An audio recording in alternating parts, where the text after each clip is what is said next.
মুর্শিদের কথা। বাবা জাহাঙ্গীর 5টা ভাষায় পিএইচডি, 5টা ভাষায়। বাবা জাহাঙ্গীরের মতো এরকম জ্ঞানী মানুষ বাংলাদেশ আলেম সমাজে নাই, কোনো আলেম সমাজে নাই।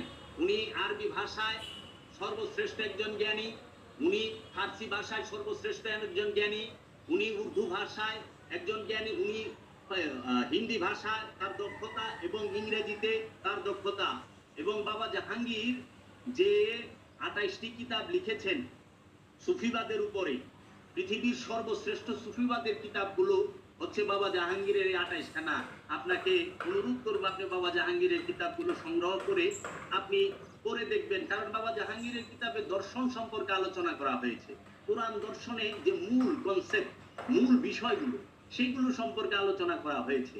এবং বাবা জাহাঙ্গীরের কাছে যতটি লুগাত আছে, বাংলাদেশে ইসলামিক ফাউন্ডেশন যাইতো বাবা জাহাঙ্গীরের বাড়িতে দেখতে বুক কালেকশনে।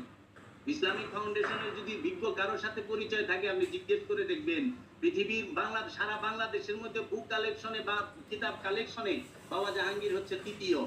ইসলামিক ফাউন্ডেশন যাইতো দেখার জন্য সেই বাবা জাহাঙ্গীর। পৃথিবীর সর্বশ্রেষ্ঠ যে লুগাত, সেইটা আরবিক লুগাত, সেইটা বাবা জাহাঙ্গীরের কাছে আছে এবং তার থেকে নিয়ে সমস্ত কিছু। এবং বাবা জাহাঙ্গীরের এই কোরআনুল মাজিদ আপনি পড়ে দেখবেন, হ্যাঁ, এটার মধ্যে রেফারেন্স গুলো দেওয়া আছে কোন কোন লুগাত থেকে নেওয়া হয়েছে, আপনারা একটু পড়ে দেখবেন। আর আসেন, রসুল যদি বন্ধ হয়ে থাকে আমাকে রবের কথা বলবো কে? কারণ আলেমদেরকে যে আপনি বলতেছেন, কয়জন আলেম বুকে হাত দিয়ে বলতে পারবো যে সে তার নিজের নফসকে চিনেছে? কয়জন আলেম বলতে পারবে? আপনি আলেমের কথা, যে তফসিরগুলোর কথা বলছেন, আপনি 5টা তফসির নেন। আমি কোরআনের 17টা অনুবাদ এখনো পড়তেছি এবং পড়ছি আপনি কতটি দেখবেন যে তাদের মিল নাই, হুবহু নাই, তাদের এই 17 জনের মতই মিল নাই। আশ্চর্যের ব্যাপার, তারা নফসকে রু বানায় ছেড়ে দিছে, রুকে নফস বানায় ছেড়ে দিছে। আবার কি শুনবে, সেটা হলো রুহুল আমিনকে জিবরাইল ফেরেশতা বানায় ছেড়ে দিছে। কোথায় জিবরাইল আর কোথায় রুহুল আমিন?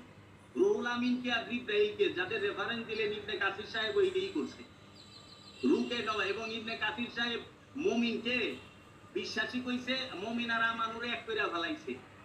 আবার ফজরে ওই যে কোরআনের যে সূরা বনী ইসরাইলের 78 নম্বর আয়াতটা আছে না, যা এই সূরা বনী ইসরাইলের 78 নম্বর আয়াতটা যে কোরআনে নামাজের যে 5 ওয়াক্ত নামাজের যে রেফারেন্স দেয়, সেই আয়াতটা আপনি একটু দেখবেন।